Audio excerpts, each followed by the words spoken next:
Ne oldu? Ben 1 gektar jerim var ele oşonu aydap berip koyuңузчу. Emki cuma geleyin anda. Gel aydap beriңiz emme. Meyli. Rahmat ağa, rahmat. Assalomu alaykum. Akıldatı bir çeşik ne? Geçiriz. Cıl. Tak. Жақсылап. Tak. Gel. Assalomu alaykum. Bilasizlar men жарым гектар жерim бар эмес. Айдап берип коюңуз. Шамил, менде мындай соктон bir трактор турат.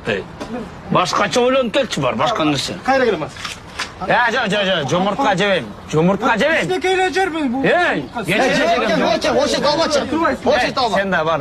Тетигин өткөрчү. Кызыктуу мондо окшойт. Салам алейкум. Эме, булочка. Булочка, эмне булочка бу? Алда алманын вареньясы менен могу сгущенка. Эмне кылыш керек? 2 гектар жерим айдап бер кой. 2 гектарга 3 булочка алып келбейсиңби? Үчүнчүсү бүткөндөн көрө шеф. Сизден айлансын ошо. Шеф. Макул анда бүгүн булочка жейин. Рахмат. Жашалыңыз,